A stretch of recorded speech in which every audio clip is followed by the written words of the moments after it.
I build engines and I build drivers, but destiny builds the rest. It's a strange sentence, short, sharp, almost too simple for a man who lived inside machines and tragedies for nearly a century. But if you pay attention, it contains the entire architecture of Enzo Ferrari's mind.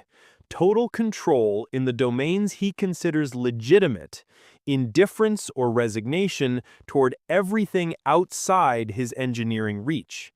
That tension between discipline and fatalism shaped every decision he made, every company he built, every man he hired, every race he entered, and every crisis he survived. And everything in this episode is built directly from Luca Dal Monte's Enzo Ferrari, Power, Politics, and the Making of an Automotive Empire, one of the most comprehensive dissections of a founder ever written. Nothing here is speculation. It's an interpretation of the record Dal Monte spent more than a decade assembling. The real Enzo Ferrari emerges when he reaches Alfa Romeo. That's where he begins to understand how institutions actually function, and where his lifelong obsession with autonomy takes shape. Inside Alpha, he experiences the fundamental paradox that every ambitious founder eventually faces. You can outperform everyone around you. You can win more, move faster, operate cleaner, and still lose power to internal politics. Alpha was where he discovered that competence does not automatically translate to authority, and that realization changed him. He learned that inside a large organization, talent is only one variable. The hierarchy determines the pace at which someone can move. And Ferrari's pace was incompatible with bureaucracy. He wanted speed. He wanted operational clarity. He wanted decisions made instantly. But Alpha wanted committees, consensus, slow upgrades, controlled experimentation. This mismatch created a psychological fracture in him. He realized that excellence within a corporate structure creates a problem. The more competent you are, the more threatening you become to people whose positions depend on stability, not performance. Every win from the Scuderia created admiration in the public and discomfort inside Alpha. His success began to erode his autonomy. The more he achieved, the more they sought to contain him. This is the moment where his founder mindset becomes visible. He studies power not as theory, but as exposure. He sees that even his victories can be turned against him.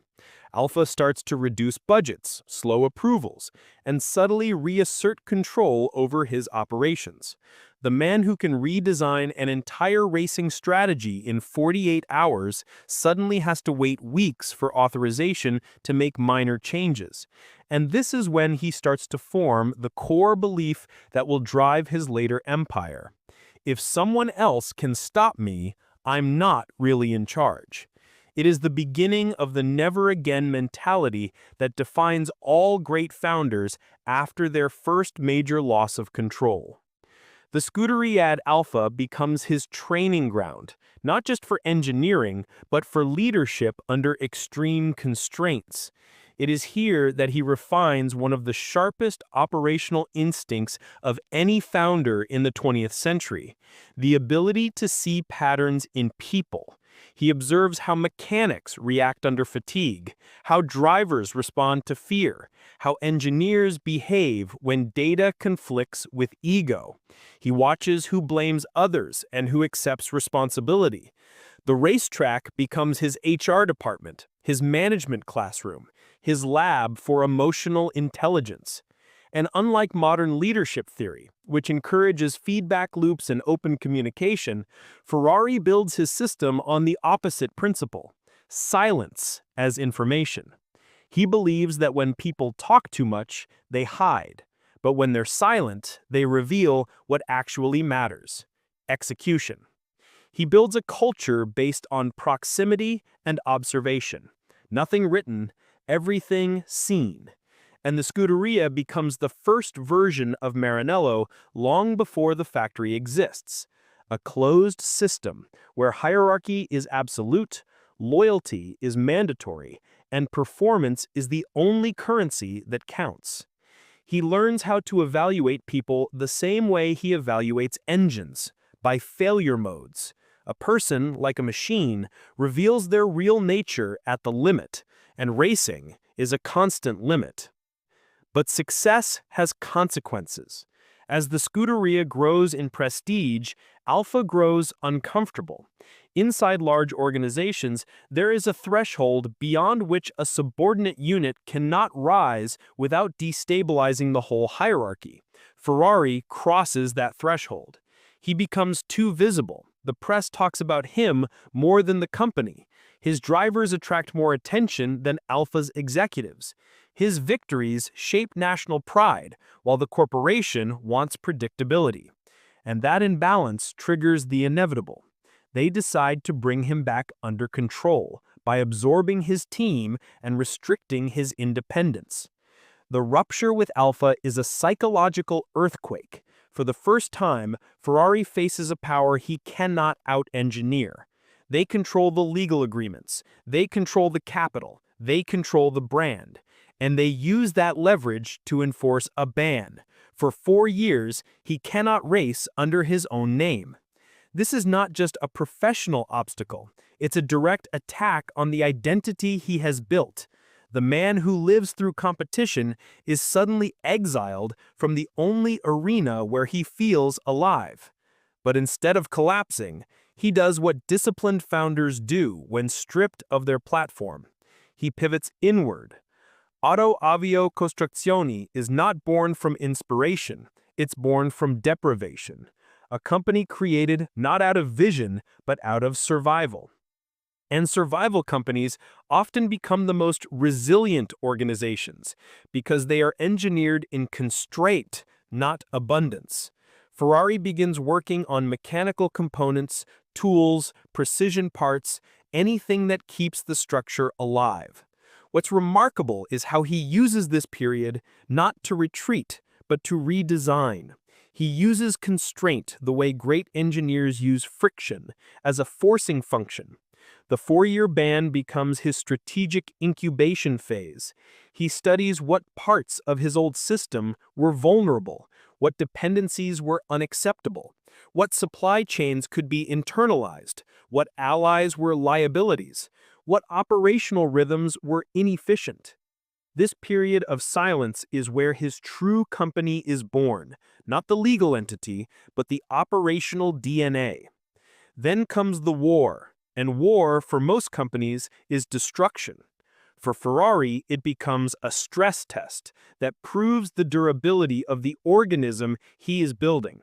He relocates to Maranello not out of preference, but necessity. Bombs fall, supply lines fail, materials disappear. Employees are drafted or killed, yet the company survives. More importantly, it hardens. War teaches Ferrari something no corporate setback ever could, that a company must be built to survive environments where logic collapses. This is why the Ferrari factory is designed like a fortress, not a plant. This is why redundancy, secrecy, and discipline become central pillars. He is not building machinery, he is building the war, resilience. The impossible happens.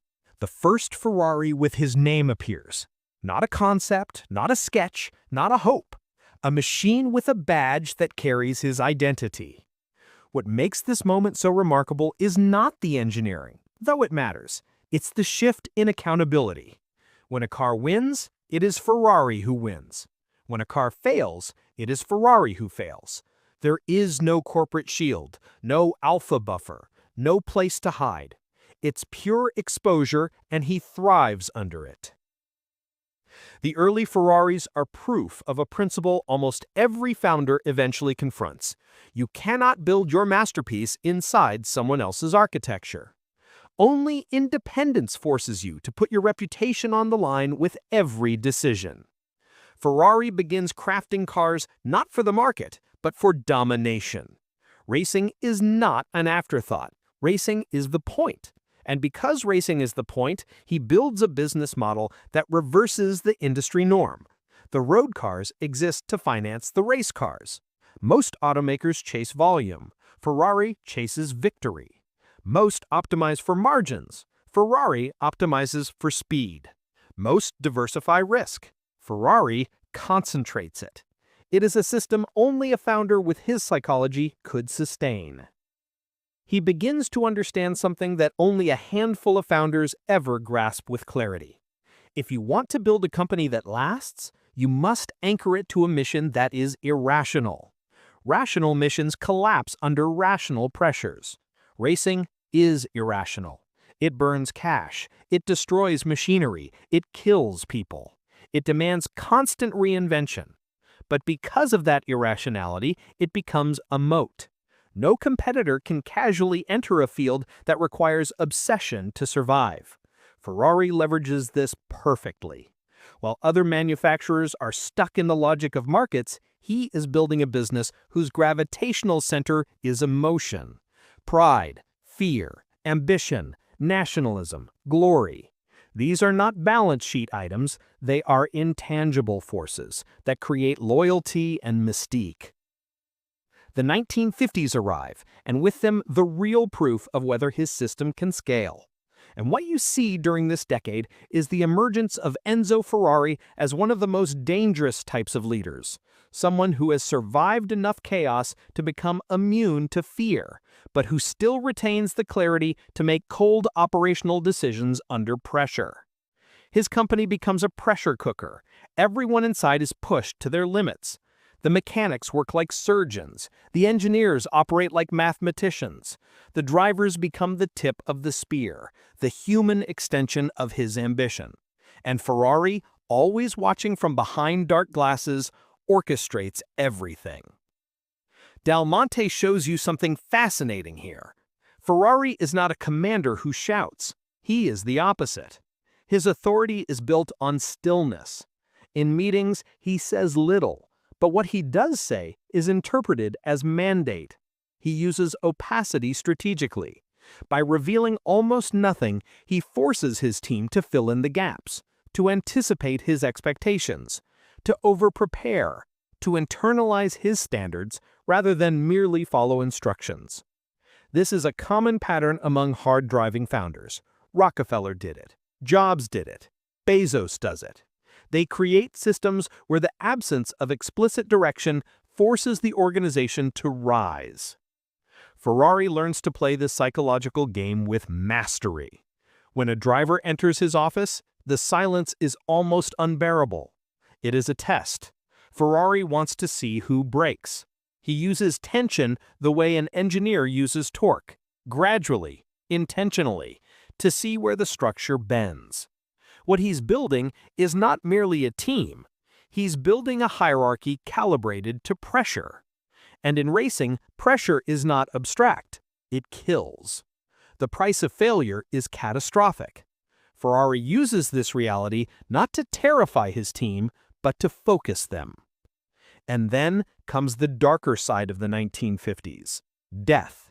A series of fatal crashes that would have ended most racing companies. Dal Monte describes it without sensationalism. Young men with extraordinary talent dying in machines Ferrari built. This is the core ethical tension of his life. He cannot deny responsibility, yet he cannot allow the weight of it to paralyze him. If he stops racing, the company dies. If he continues racing, someone else might die. This is the founder's paradox at its most brutal. The mission demands sacrifices that the world considers unacceptable. But without the mission, nothing survives. How Ferrari handles this is telling. He compartmentalizes. He refuses to attend funerals. He isolates himself emotionally. And people interpret this as coldness. Dal Monte argues convincingly that it was survival. Ferrari understood that if he let grief dictate his decisions, the entire system would collapse. So he adopts a kind of stoic fatalism. Not indifference, discipline. He convinces himself that he does not control destiny, only engineering. The fatalism is functional. It keeps him moving. This is the period where his leadership style crystallizes. He is not trying to be loved. He is not trying to be admired. He is trying to create outcomes. And outcome-focused founders develop a dangerous clarity. They evaluate people exclusively on their utility to the mission. A driver is valuable if he wins. An engineer is valuable if he solves problems. A mechanic is valuable if he works under extreme pressure without errors. Everything else, personality, diplomacy, comfort, has no weight. This is harsh, but it is why the company works. Ferrari operates on a single principle: the mission outweighs the man. Yet, paradoxically, he cares deeply about the men who work for him. But the caring is paternal, not sentimental. He provides stability. He protects their jobs. He pays for medical treatments. He knows their families. He intervenes quietly when they suffer. But he separates personal concern from professional demands. He expects perfection on the track and compassion off it. This duality confuses outsiders, but inside Maranello, it becomes the culture. Hard on performance, protective on people.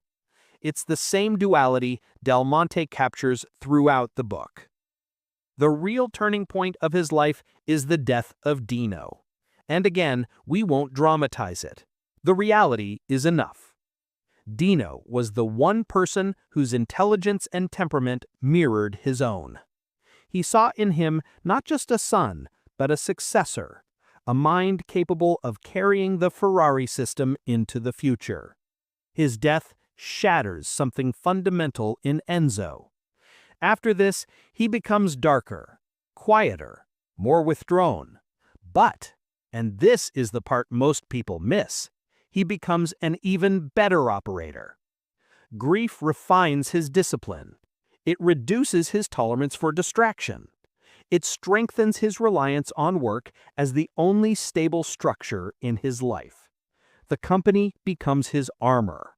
The factory becomes his world.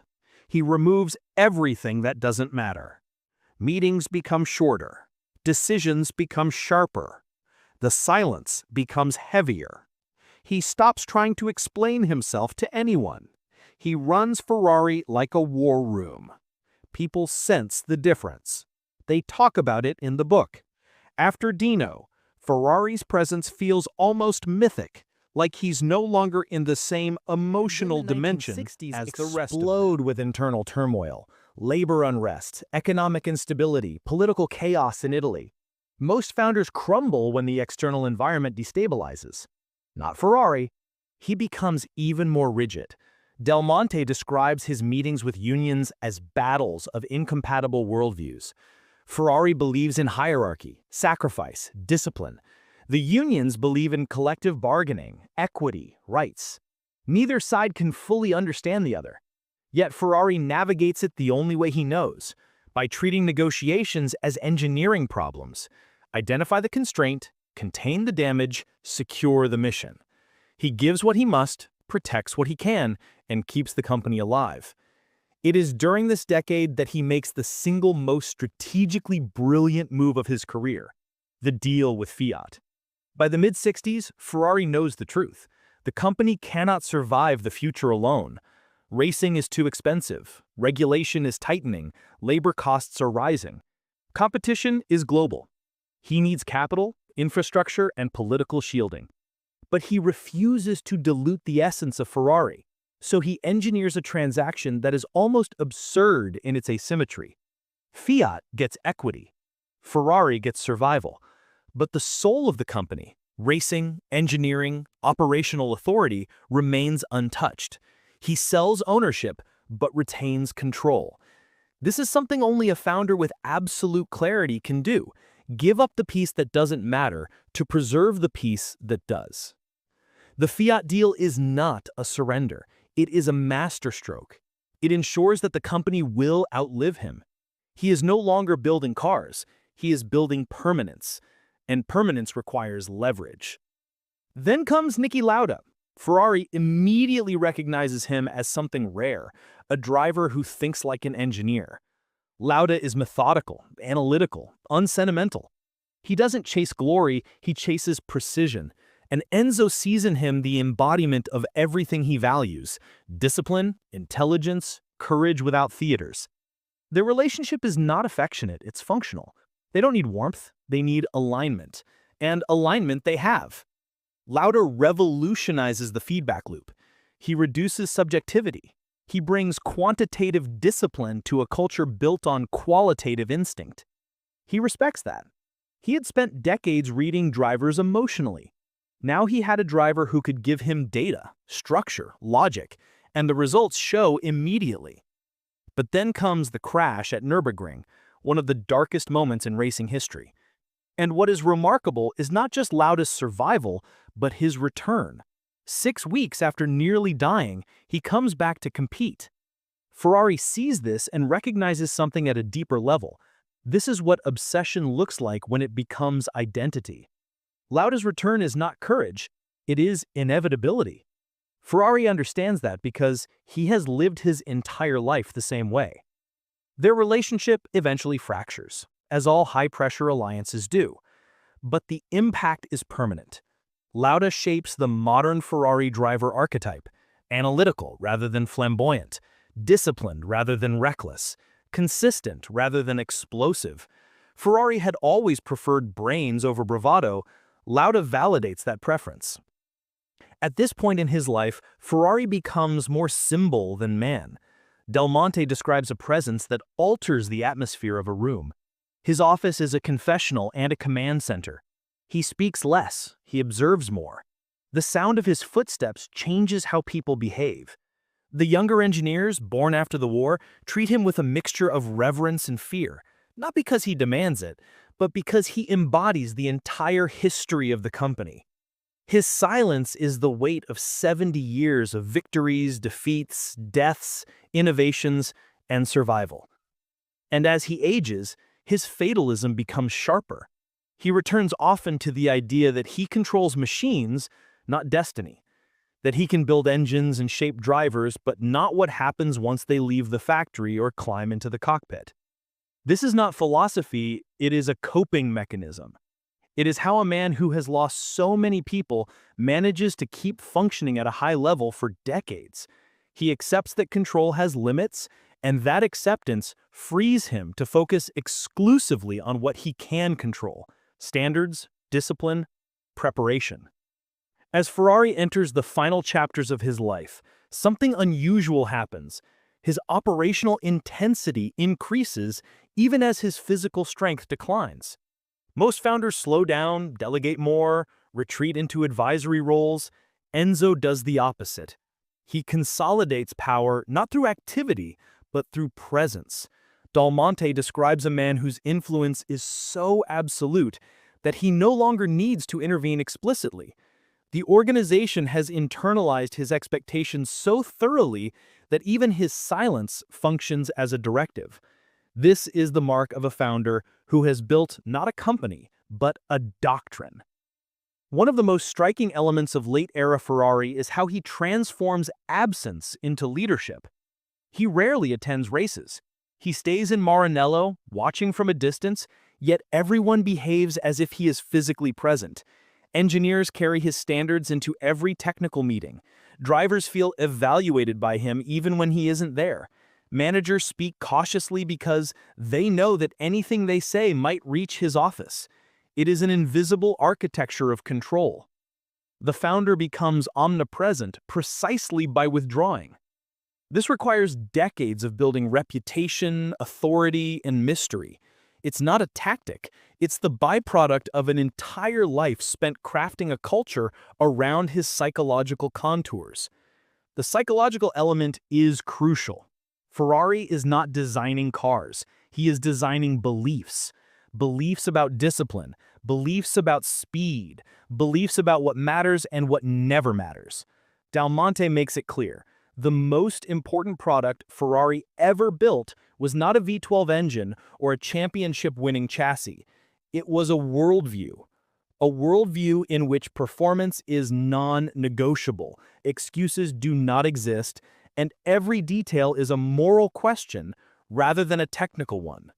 When a mechanic torques a bolt incorrectly, it's not just an error, it's a violation of the system. When a driver loses focus, it's not just human weakness, it's a betrayal of the mission. This level of intensity would collapse most organizations. But at Ferrari, it becomes the gravitational center. And then there is the duality of fear and loyalty. Many people feared him, many loved him. Often the same people experienced both emotions at once. This paradox is common for founders who operate in high-stress environments. The fear comes from standards that seem impossible. The loyalty comes from the belief that those standards make greatness inevitable. Ferrari understood this dynamic. He didn't cultivate fear intentionally, but he didn't soften it either. He knew the mission required pressure, and pressure required psychological weight. His leadership was not democratic. It was hierarchical, meritocratic, and absolute. And inside this system, people discovered a capacity for excellence. This is one of the most they never important knew they had. insights for a modern executive studying Ferrari. People rise to the level of the environment they inhabit. Ferrari built an environment where the baseline was excellence under duress. The factory itself felt like an instrument of focus. The early morning rhythms, the sound of metal, the ritual of preparation, the constant expectation of perfection. These elements created a state where average performance felt like moral failure. It's not a culture that scales easily. It's not a culture that fits into corporate HR frameworks. But it is a culture that wins world championships. As the years pass, Ferrari becomes more reflective, but never sentimental. He looks back at victories without nostalgia, at tragedies without theatrics, at decisions without regret. He evaluates his life in operational terms: what worked, what failed, what survived. And what becomes clear from Dal Monte's narrative is that Ferrari never considered himself an artist or a visionary. He considered himself a laborer, a craftsman, a man whose primary skill was endurance. He built Ferrari the company the same way he built Ferrari the myth, through relentless persistence, not inspiration. There is a section in the book where someone describes Ferrari as a man who never allowed himself to be distracted by the world. That line is revealing. Distraction is the great enemy of founders. External noise destroys focus. Ferrari eliminated noise with almost monastic discipline. He refused interviews unless necessary. He rejected social obligations. He avoided travel. He lived close to the factory for decades. His entire geography was engineered around minimizing anything that disrupted his operational rhythm. For him, life was not a series of experiences. It was a sequence of work cycles. The outside world existed only insofar as it affected performance. This is not admirable in a sentimental sense. It is admirable in a structural sense. Many founders want greatness, but few are willing to eliminate everything that competes with greatness.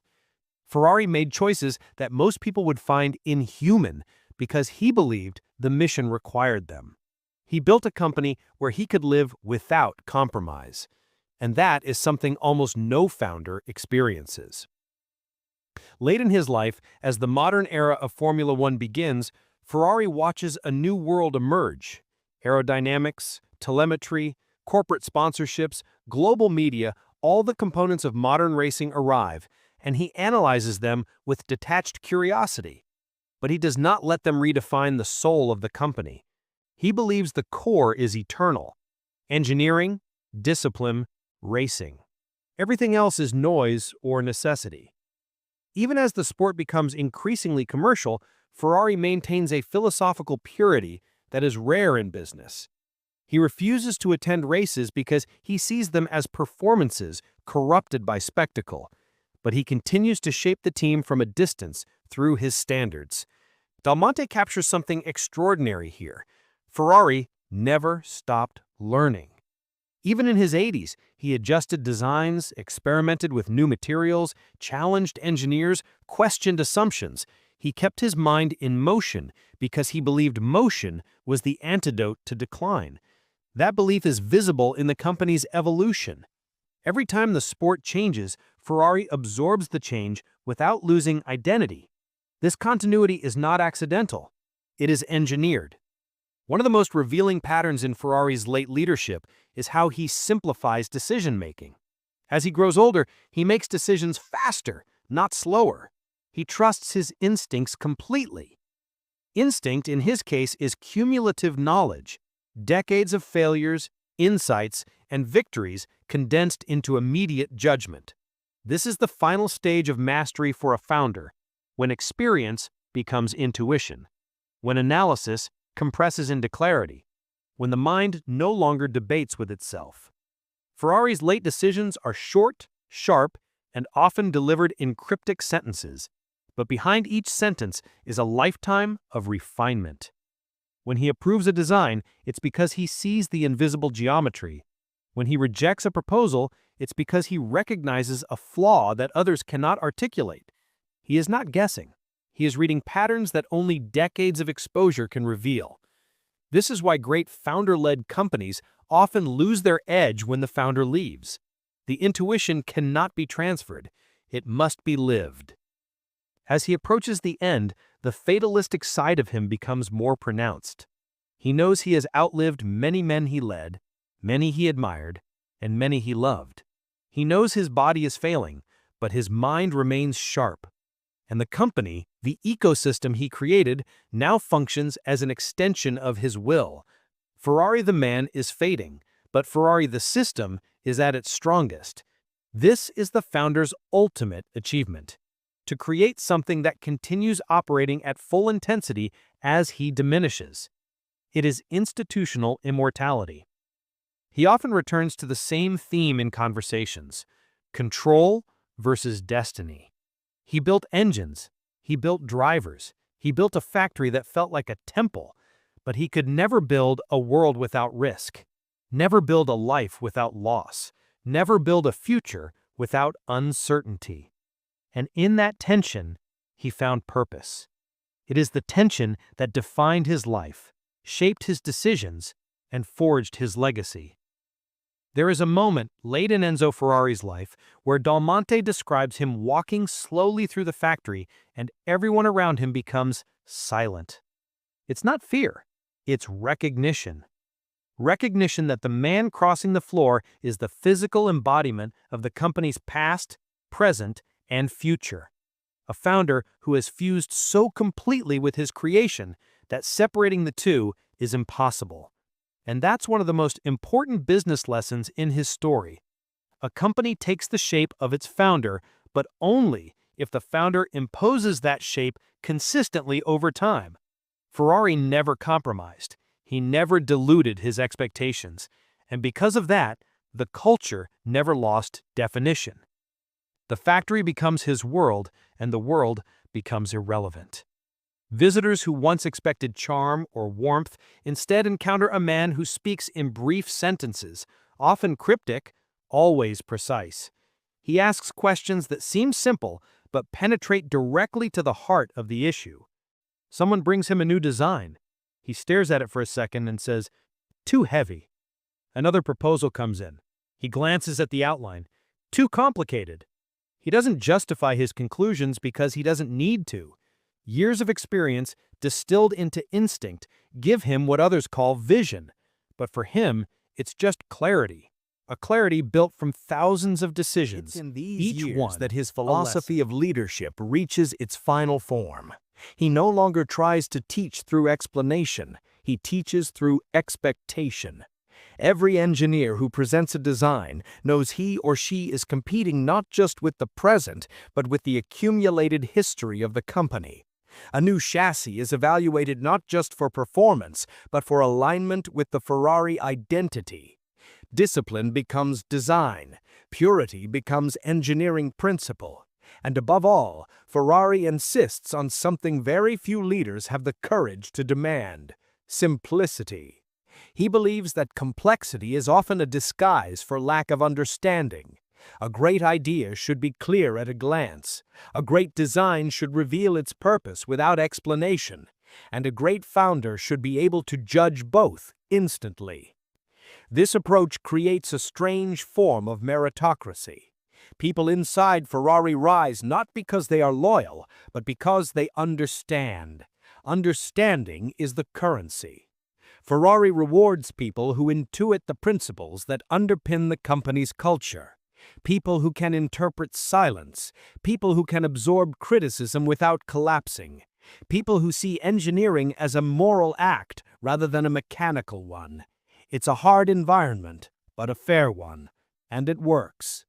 As technology accelerates, Ferrari faces new challenges: wind tunnels, aerodynamic modeling, computational analysis, simulation, tools that didn't exist in the era of pure mechanical intuition. Some founders fight this evolution because it threatens their status. Ferrari does the opposite. He adapts, he studies, he incorporates new tools without letting them distort the essence of the system. Dal Monte makes a point here. Ferrari respected technology, but he distrusted dependence. Tools should enhance judgment, not replace it. In his view, the danger of modern engineering was the illusion of certainty. Data could deceive just as easily as instinct could fail. The solution was balance, using technology as an extension of human insight, not a substitute for it. He cultivates this mindset deliberately. Young engineers are encouraged to question assumptions, but they are also reminded that experimentation without purpose is chaos. Ferrari's discipline acts as a filter. No tool is adopted unless it strengthens the mission. And because of this selective adoption, Ferrari remains competitive even as the sport transforms around him. The world changes, but the core stays intact. In these later decades, power shifts inside Formula One. The sport becomes global, commercial, political. Sponsors exert influence. Television changes incentives. Driver celebrity culture expands. Teams begin hiring specialists, psychologists, strategists, aerodynamicists, creating layers of complexity that didn't exist before. And yet, Ferrari remains anchored in something primal, racing as a test of character. He never fully accepts the spectacle. He never embraces the entertainment side. He sees F1 as a battlefield of engineering and courage, and he treats it as such. This is why he stays in Maranello rather than attending races, not out of disinterest, but because he believes the real work happens in the factory. The racetrack is merely the scoreboard. Dal Monte shows how even as global visibility increases, Ferrari protects the inner sanctum of the company. He guards the autonomy he fought so hard to secure. FIA's ownership does not dilute his authority. On the contrary, it gives him resources without restraining his control. This asymmetry is one of his greatest achievements. He gains the power of a large corporation without surrendering the agility of a founder. It's a lesson in negotiation that modern CEOs rarely manage to replicate. His interactions with top executives at Fiat reveal another insight. Ferrari is polite but immovable. He listens, but he does not bend. He collaborates, but he does not concede. He knows what the company must protect at all costs. And when discussions threaten to infringe on racing autonomy, he reminds them, quietly, calmly, that Ferrari exists because of racing, not despite it. The road cars fund the mission defines the brand.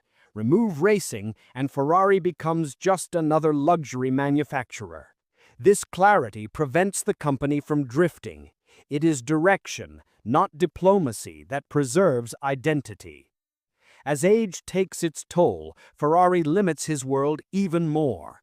He rarely leaves Modena. He spends his days in the office, reviewing designs, speaking with engineers, maintaining the rhythm of the company. People around him describe this phase as almost monastic. He is focused, disciplined, controlled. There is no chaos in his routine, no randomness.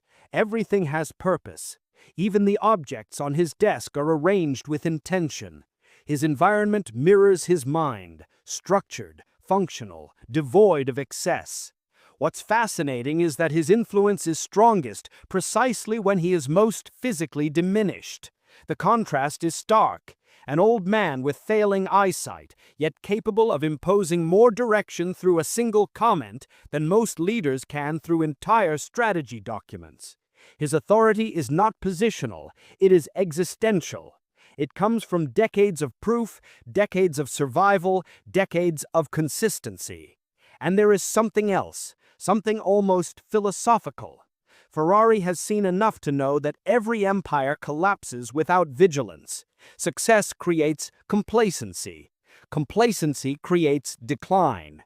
He treats success as a threat, not a reward. After every victory, he behaves as if the company is behind, as if an unseen competitor is gaining on them. This paranoia is functional. It prevents stagnation. It keeps innovation alive. It keeps the system sharp. Del Monte's biography repeatedly highlights how Ferrari responds to wins and losses in the same way, with analysis, with questions, with scrutiny. Never with celebration, never with despair. For him, both victory and defeat are data points, feedback loops, opportunities to refine the system. This is not emotional detachment, it is operational discipline. This is the rhythm of his final years, an old founder who refuses to let time soften him, who treats every day as another chance to reinforce the principles that define the company. He becomes increasingly aware that his time is running out, yet he continues working with the same intensity he had in his 40s. And perhaps because of that, Ferrari the company enters the modern age with momentum rather than nostalgia. By the late 1980s, Ferrari is an old man living inside a machine he created. The company moves with its own momentum now. Engineers hired long after he stopped attending races still feel as if they are being evaluated by him. Young mechanics who never met him in his prime adjust their behavior based on stories handed down like scripture. This is the apex of founder influence, when the individual dissolves into the institution, and the institution becomes an extension of his psychology. Del Monte captures this beautifully. Ferrari doesn't need to be everywhere, because his values are everywhere. But not softer. He speaks about the past with a calm that comes only from having survived it. The deaths, the victories, the betrayals, the alliances. He discusses them as if they were decisions on a chessboard rather than emotional traumas. And that is one of the most misunderstood aspects of his personality. His detachment was not indifference, it was a functional adaptation. A man who wants to operate at that level for that long cannot afford to feel everything deeply. Pain must be compartmentalized. Joy must be contained. Even pride becomes dangerous because it distracts. Ferrari lived by a simple operational principle. If an emotion does not improve execution, it must be controlled. This is why he resists nostalgia. Nostalgia weakens discipline. He refuses to romanticize the past, even when others want him to. Interviewers try to get him to discuss his glory days, the early Scuderia victories, the legendary drivers, the groundbreaking cars. He brushes it off. The past belongs to memory, he says. I work for tomorrow. That sentence is pure founder psychology. The future is the only domain where decisions matter. The past is data, nothing more. His world has become extremely small by this point. Maranello, his office, the test track, the design rooms. But within that small world, his influence is massive. When a new car prototype is finished, he sits in it. He feels the shape of the steering wheel. He listens to the engine idle. He senses things the way an expert artisan senses flaws in a piece of metal. His evaluations are simple but decisive. It breathes well. It feels nervous. It's too polite. These phrases would be meaningless coming from anyone else. From Ferrari, they are engineering directives. Designers go back and adjust everything: suspension geometry, throttle response, steering ratios, just to align with the feeling he had sitting in the cockpit for 60 seconds. His understanding of machinery is inseparable from his understanding of people. He interviews drivers not to hear what they say, but to observe how they say it. He watches posture, confidence, hesitation. Racing is a psychological sport disguised as a mechanical one. Ferrari evaluates both. When a young driver comes to meet him, the silence becomes the interview. He wants to see if the candidate can withstand pressure without speaking. Can he maintain composure? Does he need approval? Does he fear the room? These tests are invisible to the driver, but obvious to Ferrari. He decides based on these impressions, and his intuition is almost always correct. Dal Monte gives several examples of Ferrari identifying a driver's weakness years before it manifests publicly. As health issues accumulate, Ferrari reduces the length of his workdays, but not their intensity. He arrives late in the morning, leaves early in the afternoon, but remains fully engaged in the hours between. His staff adapts to this rhythm. Meetings are scheduled around his energy spikes. Engineers wait outside his office with drawings and data, ready to enter the moment he calls. There is a sense of urgency, even though his physical pace is slow. This juxtaposition, an old man moving slowly while the company moves at high speed around him, captures the essence of his final chapter. His mind remains the engine of the organization. There is a powerful moment late in Dal Monte's biography. Ferrari says he no longer builds cars for the public, he builds them for the future. It's a remarkable sentence. It reveals a man who is thinking beyond his own lifespan. Most founders, as they age, try to preserve their legacy by freezing it. Ferrari does the opposite. He wants the company to evolve. He wants the engineering to push boundaries. He wants the culture to remain demanding.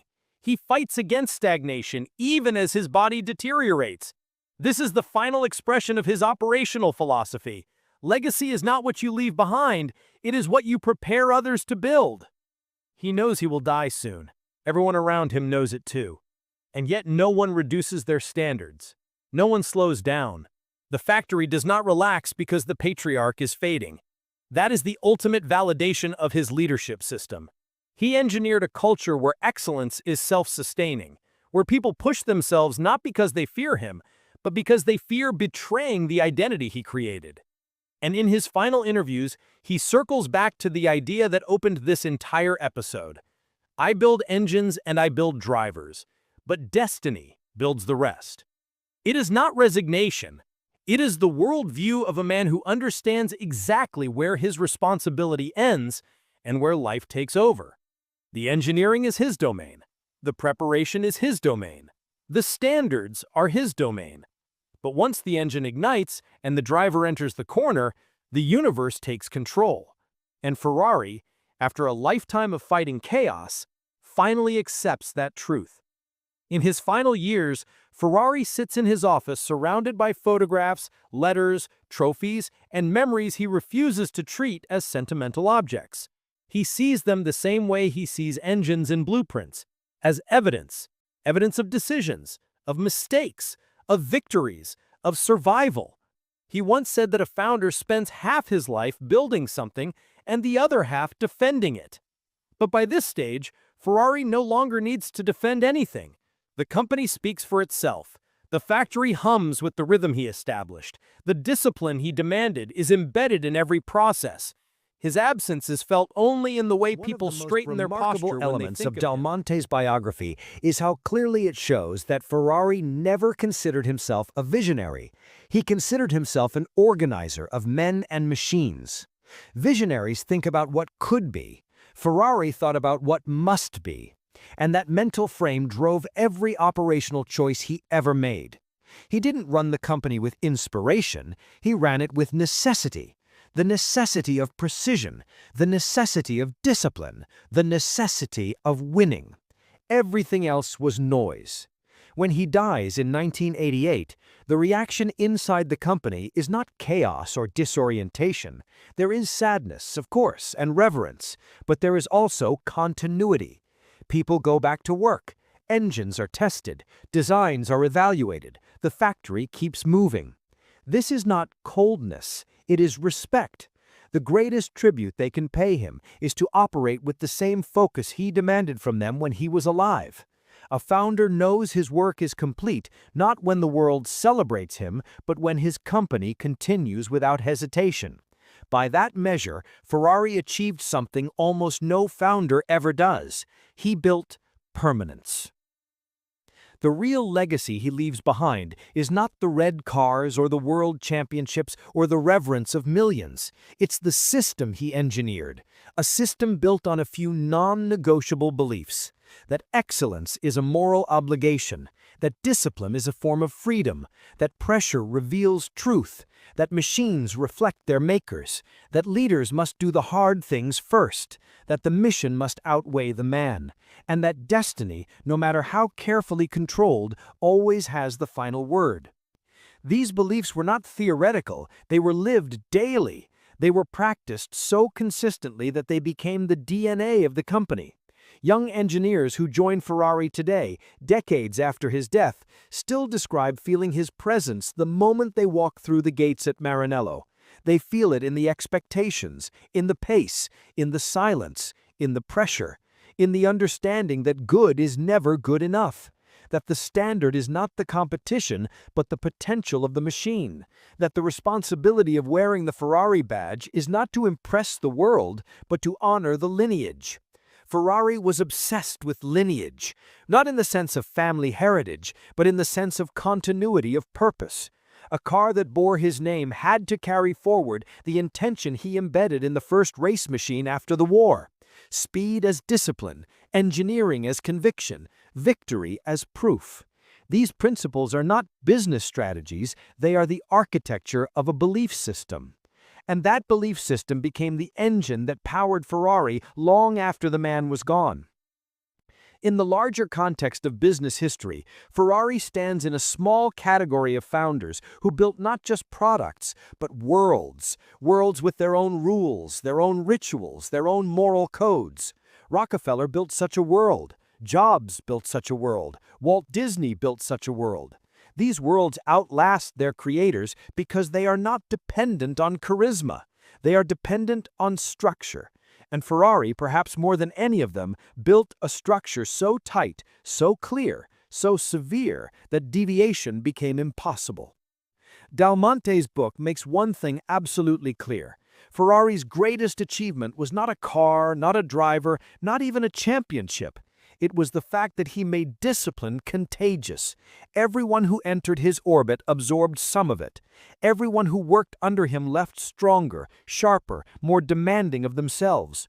He built a place where excellence was expected, not celebrated, where pressure was normal, not exceptional, where commitment was proven daily, not declared verbally.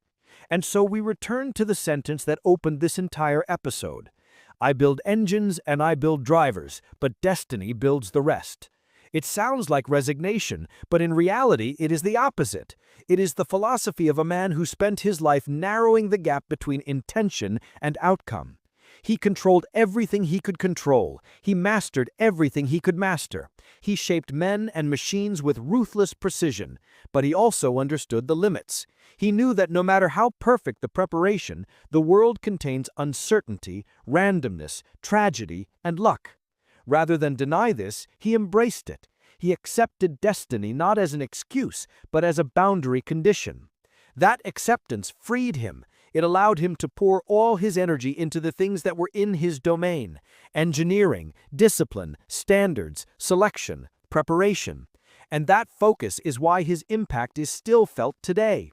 Ferrari is not a brand. It is not a car maker. It is a philosophy built by a man who refused to let the world soften him, who refused to compromise the mission, who refused to let emotion dilute performance, a man who believed that work is the only place where clarity exists. In the end, Enzo Ferrari lived a life defined not by comfort, but by conviction. Conviction that a founder's role is to build something so strong that it reshapes the people who touch it. Conviction that excellence is the only acceptable benchmark. Conviction that discipline can be beautiful. conviction that leadership is not charm, but persistence, and conviction that if you push yourself to the edge long enough, you eventually discover who you really are. He built engines, he built drivers, he built an empire of steel, speed, precision, and will. But destiny, always destiny, built everything else. And it is in that collision between control and fate, between obsession and acceptance, that the legend of Enzo Ferrari was forged.